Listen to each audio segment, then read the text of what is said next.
for those of you guys that love egg cutting, guess what? The egg cutting season of 2023 is officially underway. We have 4 giant eggs here. What ball python could this possibly be from? Well, the first ball python clutch I laid was actually this female here, which actually is a het sunset. She's bred to a Sydney sunset, but she only laid eggs about 12 days ago. So we have a long way to go before we're going to be cutting any ball python eggs. About 5.5 weeks for the first cutting of this clutch here. As you can see, these eggs are pretty big, so they're not from a ball python at all. And they're from a snake that I have never produced in my entire career. Which makes it super exciting for me. And that, of course, is the black-headed python. This is actually the mama right here, and she's really beefed up since she actually laid. And then daddy over there, you know, these guys, you gotta be careful because they're so food motivated. But here's mama right here. How beautiful is she? And of course, daddy over here is actually doing well. Just really cool to see those eggs go 60 days. Now it's time to cut them. What do you say we do? Black-headed pythons are difficult to breed, they're difficult to hatch, and they're difficult to get eating when they hatch out. So they're a little bit of a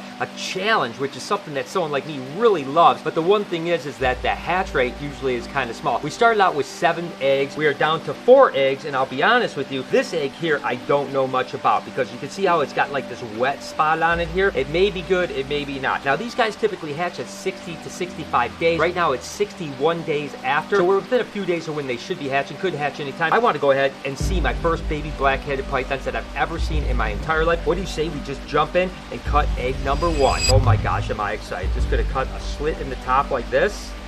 Oh my god, they are so gorgeous. I am so freaking excited about this. I can't wait to see a baby in here. What do we got? Look at that. You can see the little baby black-headed python right here. You can see it right there. Oh my gosh, is that absolutely adorable. Oh my gosh, my first black-headed python. No head yet. The head is still tucked down, but I've seen the pattern, which is really cool. That zebra-y type of pattern. Really amazing. Let's go ahead and cut egg number 2. We'll save that kind of yucky egg for last and just see if something happens with it. Let's go ahead and see with egg 2. Maybe we'll get lucky in one of these eggs and actually see the black head. It would be absolutely incredible if that happened. Again, you can see the baby in there, no problem. There is some yolk, so these guys probably do still have a couple days left of incubation. So I'm going to leave that one alone right there. We'll go ahead and cut these last 2 eggs and see what's happening. But how exciting is that? Baby black-headed pythons. Oh my goodness. Again, after 30-something years of working with reptiles full-time, it's crazy to hatch something that you've never hatched before as far as a species goes, right? I mean, certainly mutations happen all the time, but an actual species, and look at that one. You can really see how beautiful it is. Absolutely incredible. And again, I do see some yolk, so I definitely want to leave these guys alone. We'll get these guys back incubating and leave them alone. Probably another 4 or 5 days before they start to crawl out. Now on to this egg. This egg could be bad, it could be good, could be a dead baby in it. I don't really know what's happening, but let's just go ahead and cut it and see if anything is moving around in here. Even the albumin doesn't look good. It looks kind of cloudy, and that cloudiness usually tells you that there's something wrong. And yeah, we definitely can see that there's something wrong in here. But what is going on? I want to see if it's even alive. Again, I never pull a snake out, right? Yeah, I'm never going to pull a snake out unless it's not alive. But this one does not look to be alive, unfortunately. You can see it's much, much smaller than the others. The pigment hasn't come in yet. It's pretty much in bad shape. So, unfortunately, got a lot of yucky. Oh, look at how cute that little head is. Oh, and you know what? It did move around a little bit. Guys, there's no way this is going to make it, but you can see the little black head on it. You know, it's showing that something is obviously genetically wrong with this particular animal. You can see the other ones are probably a good 20 inches long. This one might be 6 inches long, but it is alive, so I'm going to leave it in there. You never know what's going to happen, but how exciting is that, guys? The first black-headed pythons that we've ever hatched here at the Reptarium or BHB. Should we take one out and you hold it? No.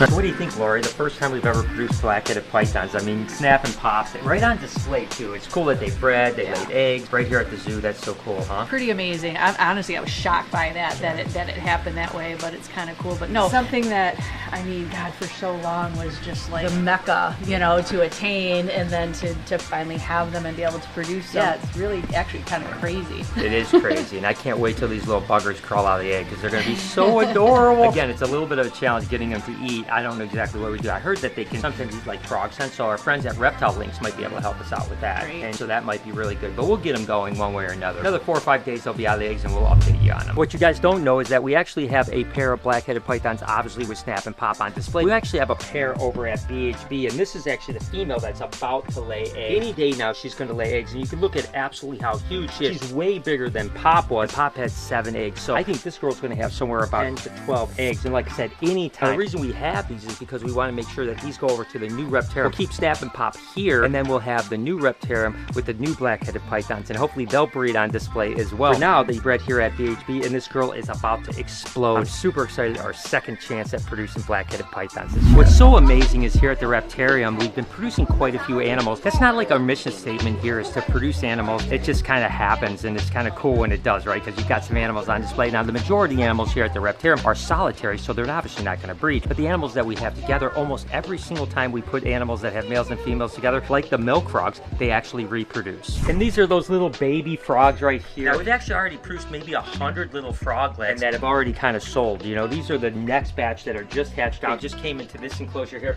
And then we actually have these that actually just metamorphosed as well. And they're a little bit smaller. They'll eventually go into that tank there. And then you can see with these tadpoles here, some of them are starting to get legs as well. Like I think right over here, you can see the legs right over here. You can see legs right over here. These guys will lose their tail, turn into the little frogs like this over here. And within no time, they go from this size to literally like an inch. I mean, it's absolutely ridiculous. So as you can see, a lot of frogs, a lot of cool stuff. But I tell you what, I never thought we were going to produce frogs ever at the Reptarium. So it's so cool that we've been crushing it. I don't know how many frogs we're going to produce this year, but it looks like a lot. Back at you with my friends over at Factor. I love you guys so much. Thank you for sponsoring this video. And today we're going to have some scrumptious sun-dried tomato chicken. That sounds good. Too busy to cook this, May? With Factor, skip the trip to the grocery store and skip the chopping, prepping, and cleaning up too. Factor's fresh, never frozen meals are ready in just 2 minutes. So all you have to do is heat it up and enjoy it. Then go back outside and soak up some of that warmer weather. Also, you're looking for calorie-conscious options ahead of the summer? Try delicious, dietitian-approved, calorie-smart meals with around less than 550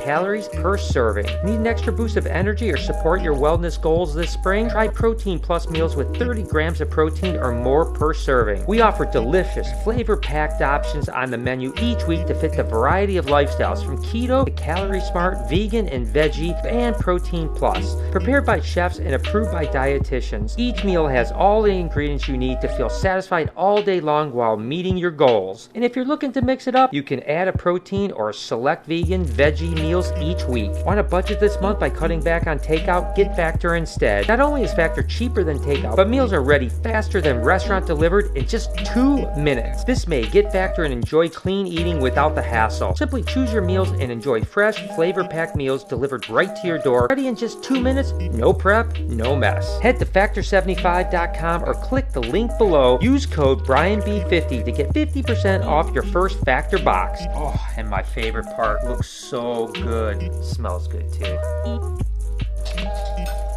And it tastes good too. So make sure to head over to Factor75.com or click the link in the description. Use my code BrianB50 and get 50% off your first Factor box. But it actually all started with this little monkey here, Nova, my male frill dragon, which I love to death. He's been kind of an anchor of the things here at the Reptarium forever, and he actually bred with our girl Lilith and produced a bunch of little baby frillies. And Big Mac and Chicken Nugget were actually part of the first clutch that we hatched here from our frilly dragon. So these guys are literally the first captive produced animals that we ever had at the Reptarium. But then the floodgates really opened up and we started getting baby frillies over the last few years. I think we've had 5 clutches now, and we've kept most of the babies. They're absolutely incredible. This one's about a year old now, and we've actually separated, hello buddy, we've actually separated Lilith and Nova to give them a little break from it. Lilith was getting a little bit beat up, wanted to give her a year off and let her rebound. But some of the baby frillies are getting close to the point where probably within the next year they'll be able to. So that'll be really cool to have a second generation captive bred animal from the Reptarium. I'm definitely looking forward to that. You know, I've never bred my girl Bella, mainly because she's so special to me, because I think, like, I don't want to ever have anything possibly go wrong with her. You know, when you're breeding stuff, things can go wrong, and she means so much to me. I guess all my animals mean a lot to me, but we did actually breed Diddy and Dixie once, and last year we actually had a clutch of eggs. Unfortunately, the eggs didn't hatch. Guess what, guys? I am in Diddy and Dixie's cage.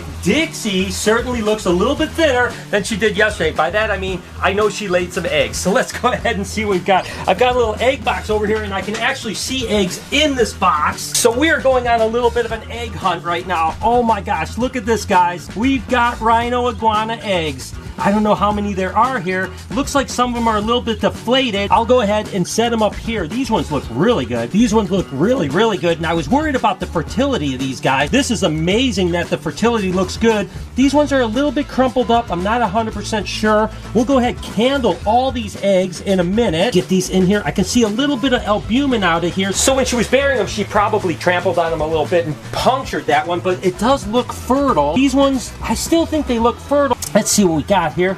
Got one more here. Again, a little desiccation, but we'll be okay there. And looks like one last one here. I'll just go ahead and look through the rest of this just to make sure there's nothing else in here. Look at that, guys.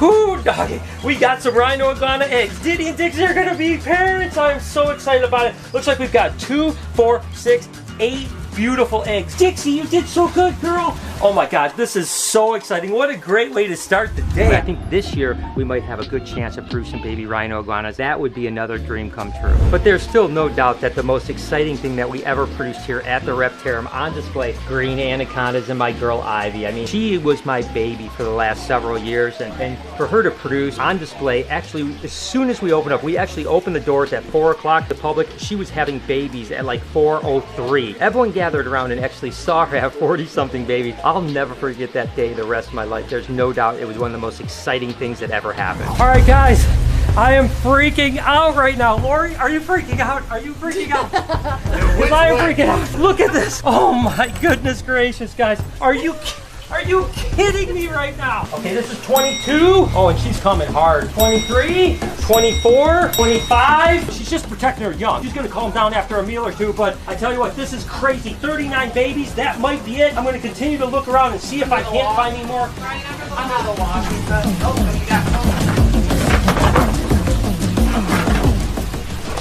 Oh, there's the 40th. We hit 40, guys. It was an awesome experience to see Ivy actually have her baby. I was like, there's no way this is actually happening. I heard screaming babies, I was like, oh my God. Every one of those 40 babies, probably within 1 to 1.5 minutes. That's how quick it happened. I thought it was going to take hours, and it took literally less than 2 minutes. Bro, I mean, come on! I mean, that's babies, dude! I'm like out of my mind. I can't.